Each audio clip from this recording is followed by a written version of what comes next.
Misère, précarité et bien d'autres mots sont fréquents dans l'actualité.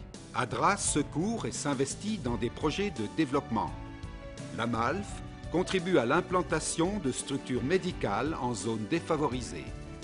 Le Secours adventiste se penche sur les besoins de personnes qui vivent très près de nous et dont la situation est précaire. Chaque don, financier ou humain, est un pas de plus vers un mieux-être. Ensemble, cultivons la solidarité. Bonjour, comment vas-tu? C'est une formule un peu banale qui montre néanmoins que la santé a une place essentielle. Au fait, c'est quoi la santé? Garder le corps au top de sa forme? Sans doute. Quoique ce ne soit pas tout, le moral joue un rôle important dans la santé. Mais la santé passe aussi par un équilibre relationnel, bien avec soi-même, bien avec les autres. Et si c'était aussi avoir une vision du sens sacré de la vie? Un esprit sain dans un corps sain. Hope Channel, la télévision de l'espoir, vous propose de vous ouvrir à une autre dimension de la santé. À propos, comment vas-tu?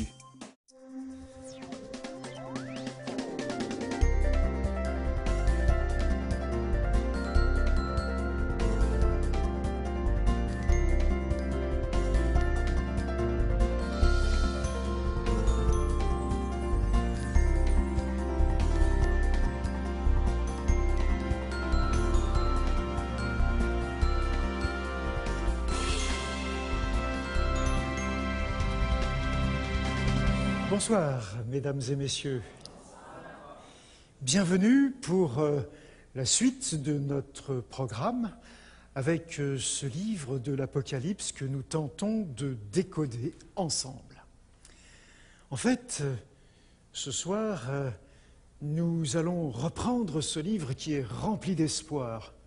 Nous avons lu ensemble le prologue et puis aussi l'épilogue.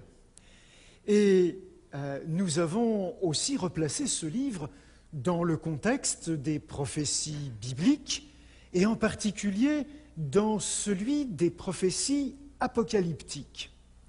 Maintenant, il est temps d'entrer dans le corps même de ce livre.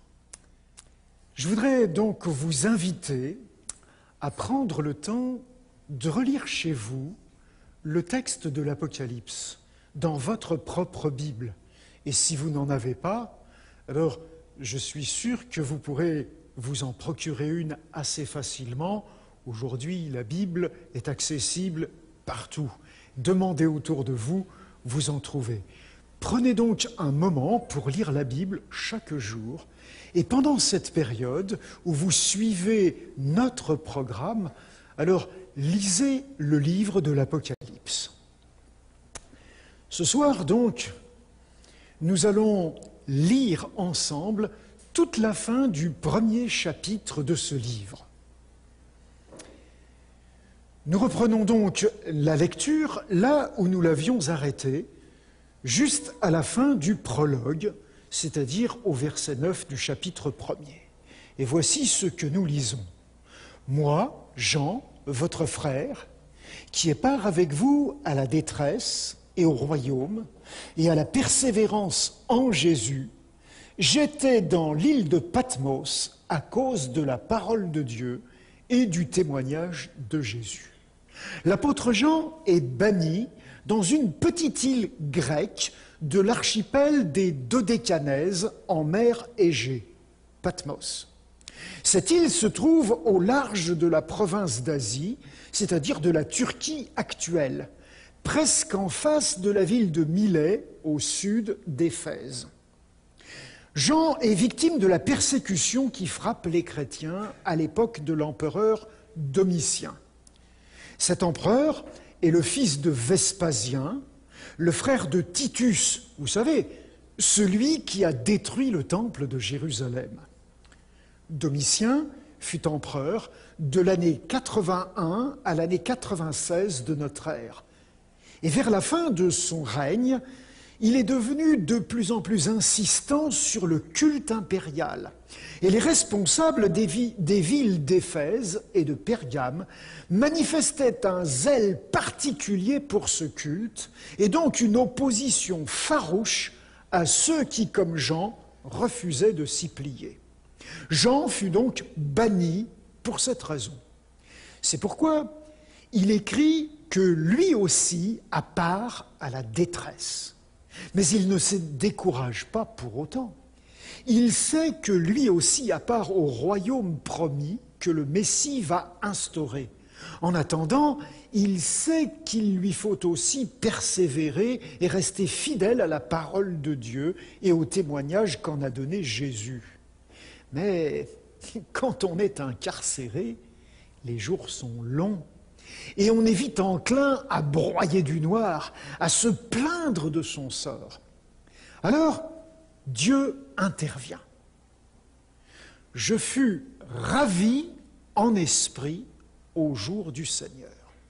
Jean se sent emporté, ravi, pas physiquement, mais c'est comme si son esprit s'en allait loin.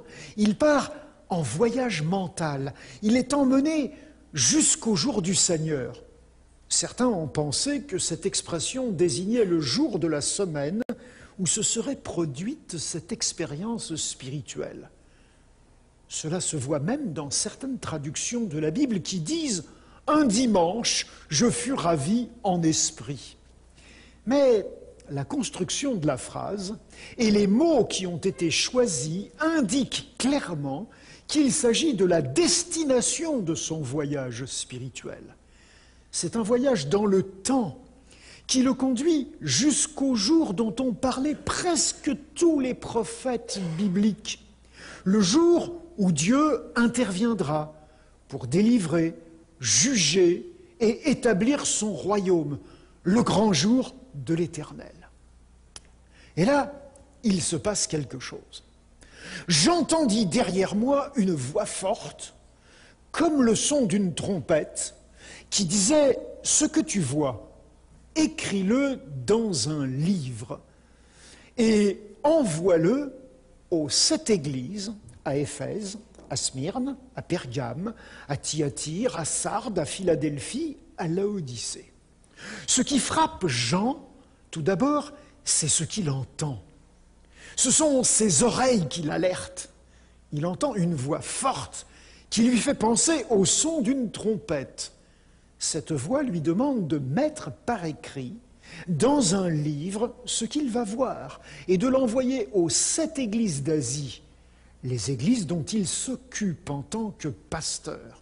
Éphèse, Smyrne, Pergame, Thyatire, Sardes, Philadelphie, Laodicée. Voilà donc l'origine de ce livre. C'est alors que Jean se retourne pour décrire ce qu'il voit. Je me retournai pour savoir quelle était la voix qui me parlait. Et après m'être retourné, je vis 7 chandeliers d'or.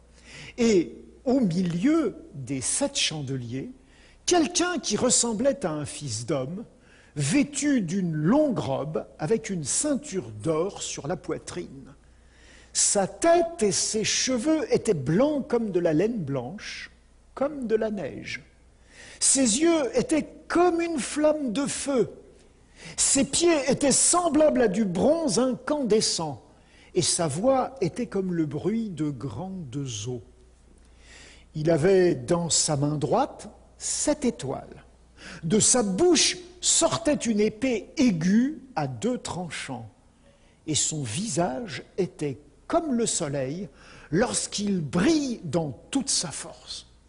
Éblouissant. Le cadre est fourni d'abord.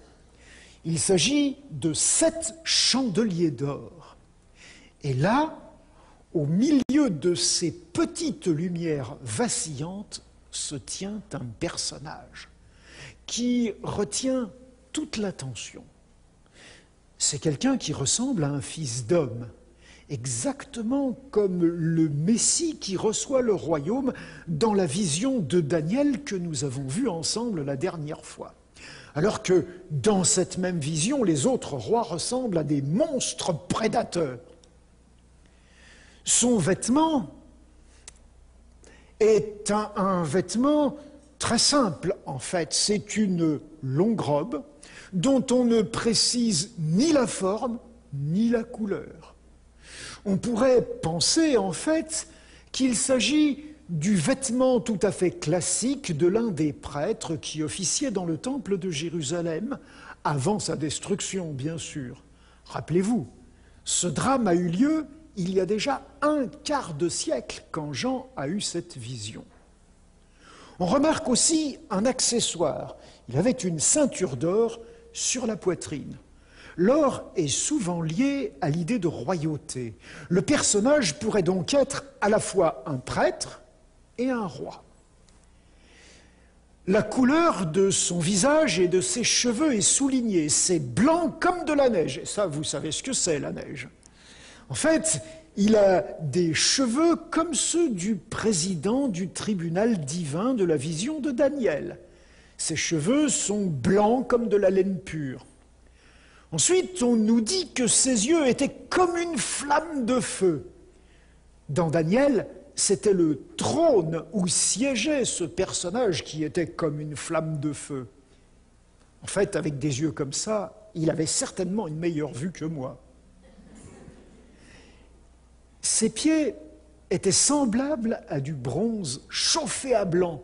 Sa voix est aussi forte que les chutes du Niagara. Quelle puissance! Dans sa main droite se trouvent 7 étoiles. Une épée à double tranchant se trouve dans sa bouche. Il a donc un langage précis, clair, qui permet de bien faire la distinction entre les idées qu'il exprime. Car ce qui se conçoit bien s'énonce clairement, n'est-ce pas? Son visage est aussi lumineux que le soleil en plein midi. Vraiment, c'est lumineux, impressionnant, aucune hésitation. Il ne peut s'agir que d'un personnage divin. La vision n'est pas juste une impression visuelle pour Jean. C'est comme s'il était inclus dans ce qu'il voit, comme s'il participait à l'action présentée. Nous retrouverons ce phénomène à plusieurs reprises dans le livre. Jean n'est pas simplement le spectateur de ce grand film, il est aussi l'un des acteurs. Quand je le vis, je tombais à ses pieds. Et il posa sa main droite sur moi en disant « N'aie pas peur ». Jean est ébloui, terrassé, mais comme mort, le personnage qu'il voit intervient. Il le réconforte de sa main droite, celle qui tient les 7 étoiles, mais aussi par ses paroles. Daniel avait lui aussi été réconforté au cours d'une de ces visions qu'il avait laissé terrasser. C'est une nouvelle fois l'occasion pour nous de nous rappeler que les révélations de l'Apocalypse, même si elles sont parfois impressionnantes, n'ont pas pour but de nous faire peur, mais de nous réconforter. Le personnage continue en disant « Je suis le premier et le dernier, le vivant. J'étais mort, et voici je suis vivant au siècle des siècles. Je détiens les clés de la mort et du séjour des morts. » Ces paroles nous permettent d'identifier clairement celui qui parle. C'est Jésus, le Messie, celui qui est au début du projet divin et qui est à son terme. Celui qui est vivant alors qu'il est passé par la mort. Et il est vivant pour toujours. Il est plus fort que la mort.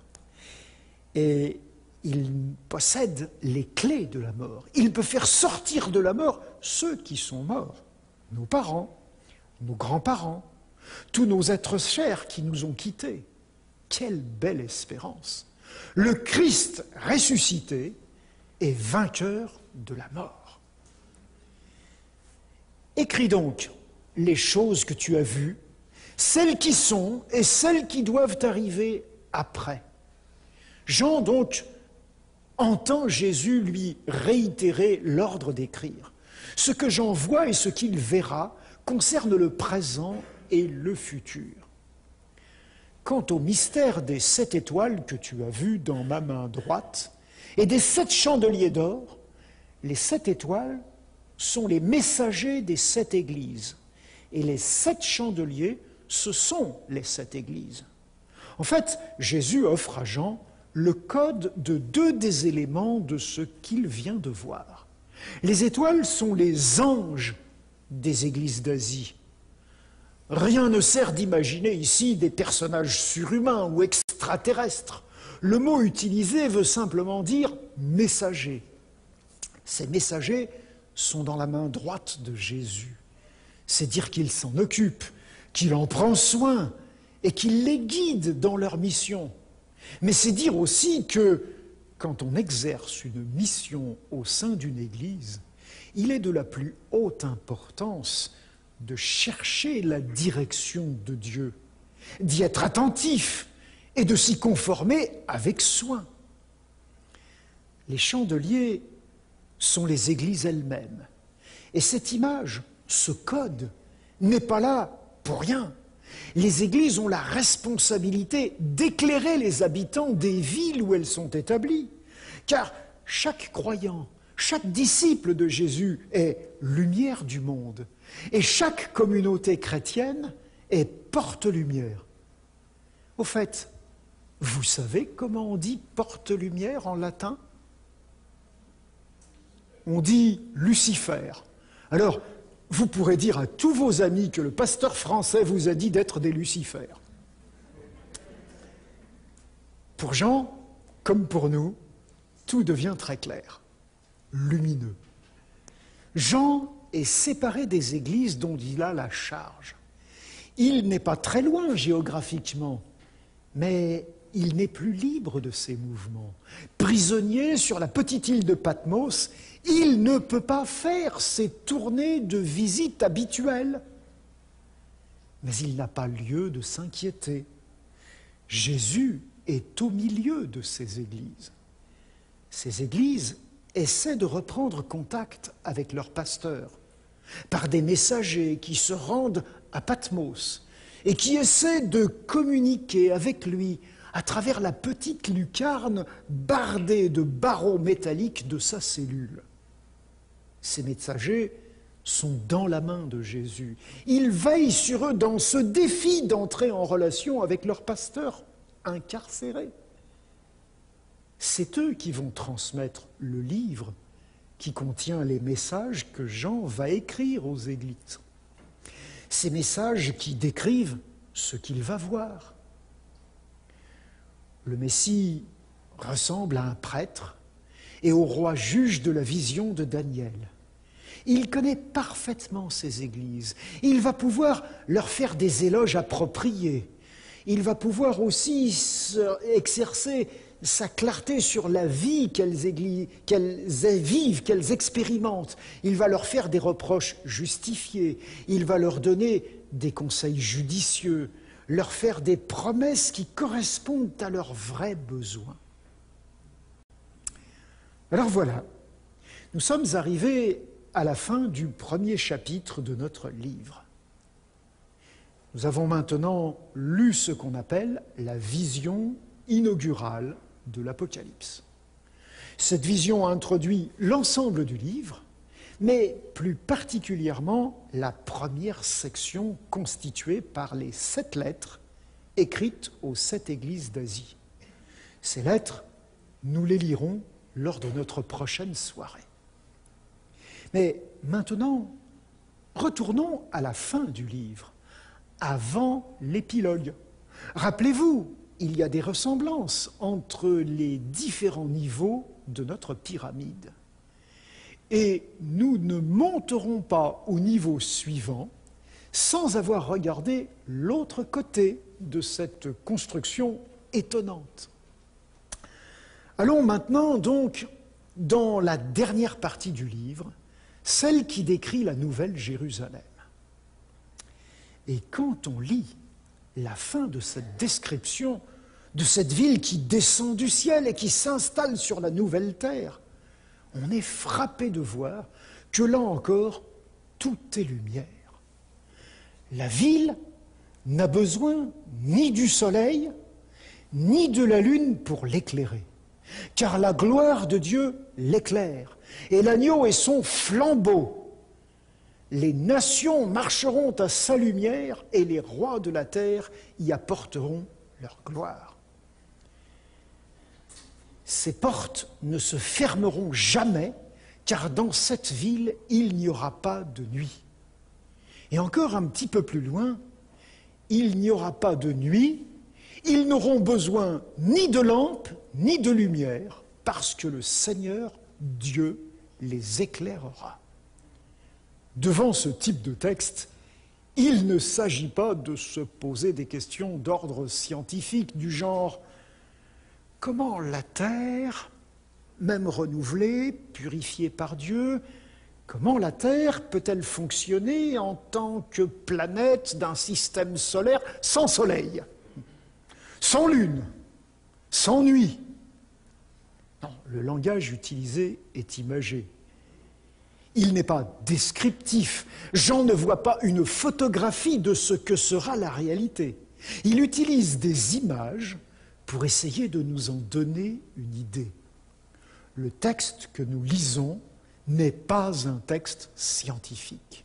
C'est un texte codé qui ne peut qu'employer des images pour tenter de faire comprendre une réalité qui est de l'ordre de l'ineffable. Une réalité de Dieu, donc divine. Les mots et le vocabulaire humain sont incapables de décrire vraiment cette réalité. Comme l'écrivait saint Paul aux croyants de Corinthe à propos de ce que Dieu nous prépare, mais comme il est écrit, ce sont des choses que l'œil n'a jamais vues, que l'oreille n'a jamais entendues et qui ne sont jamais montées au cœur de l'homme, des choses que Dieu a préparées pour ceux qui l'aiment. Et oui, ce sera mieux que tout ce que nous pouvons imaginer. Encore plus lumineux, plus brillant, plus beau. Ce que Dieu souhaite, c'est mettre les hommes en pleine lumière. C'est leur enlever la peur de la nuit. Avec lui, pas de ténèbres. Tout est clair, lumineux, compréhensible, beau et bon. Il n'y a rien à cacher, rien qui fasse honte, rien qui fasse peur. Et il souhaite que les hommes n'aient rien à cacher non plus. Aucune action ténébreuse, aucune pensée ni action scabreuse, rien de méchant à faire en cachette quand personne ne nous voit. Non, la transparence totale d'une conscience tranquille, honnêtement tranquille. Voilà la direction dans laquelle l'Apocalypse nous invite à aller, en compagnie de l'agneau flamboyant. L'histoire ira de toute façon dans cette direction, car c'est Dieu qui la mène à son terme. La vraie question, en fait, c'est de savoir si nous ferons partie de cette histoire, si elle se réalisera sans nous ou avec nous. Avouons que si c'est sans nous, ce serait vraiment dommage. Regardons à nouveau notre pyramide. Chaque grande partie du livre est précédée par une vision de cette lumière céleste. Alors, pour le représenter, eh bien, je vais introduire une nouvelle pièce dans la pyramide, ici. Ça représente en fait la vision que nous avons décrite juste après le prologue. C'est Jésus au milieu des chandeliers qui est en introduction à la section des 7 lettres aux églises. Et puis, je vais introduire un autre bloc, ici, cette fois-ci, juste avant l'épilogue. Et ce bloc-là, eh bien, il représente cette clarté lumineuse de Dieu dans cette ville sans soleil, juste avant l'épilogue. Alors, regardons de nouveau le plan de l'Apocalypse. Jésus, au milieu des chandeliers, vient juste avant les 7 églises. La lumière de la ville de Jérusalem termine sa description et vient avant l'épilogue. Eh bien, de la même façon, nous constaterons, et vous verrez, nous l'ajouterons à mesure. Avant les 7 sceaux, nous aurons une description du trône de Dieu et de l'agneau. avant la Nouvelle Jérusalem, nous aurons la présentation du nouveau ciel et de la nouvelle terre. Ensuite, eh bien, nous aurons, avant les saintes trompettes, une description d'un ange qui tient un encensoir. Et juste avant la description du jugement de Babylone, nous aurons cet Alléluia des noces de l'agneau.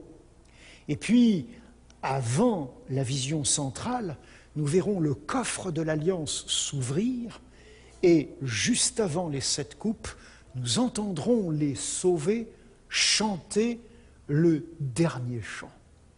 Alors, c'est vrai que nous sommes là devant un plan qui nous impressionne, une pyramide qui devient de plus en plus précise et qui va nous permettre de mieux comprendre ce livre de l'Apocalypse.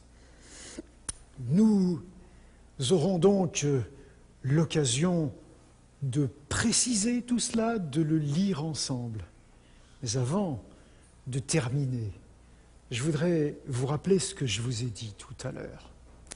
Je vous invite à prendre le temps chez vous de lire le livre de l'Apocalypse dans votre Bible. Et je vous invite à le faire parce que ce que je souhaite vraiment, c'est que vous entriez dans cette démarche de confiance et que l'espoir, la lumière de l'Apocalypse puisse pénétrer votre vie, puisse vraiment vous transformer. Parce que c'est à cela que Jean appelle chacun de ses lecteurs. Alors, bonne fin de soirée à tous et à toutes, et à bientôt pour la suite de notre lecture du livre de l'Apocalypse.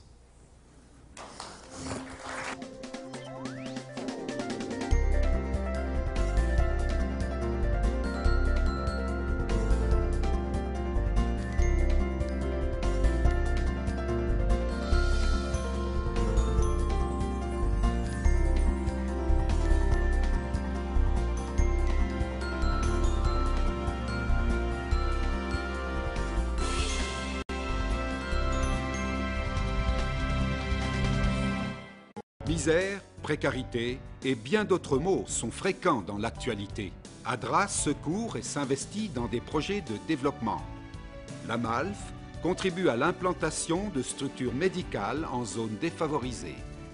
Le Secours adventiste se penche sur les besoins de personnes qui vivent très près de nous et dont la situation est précaire. Chaque don, financier ou humain, est un pas de plus vers un mieux-être. Ensemble, cultivons la solidarité. Bonjour, comment vas-tu? C'est une formule un peu banale qui montre néanmoins que la santé a une place essentielle.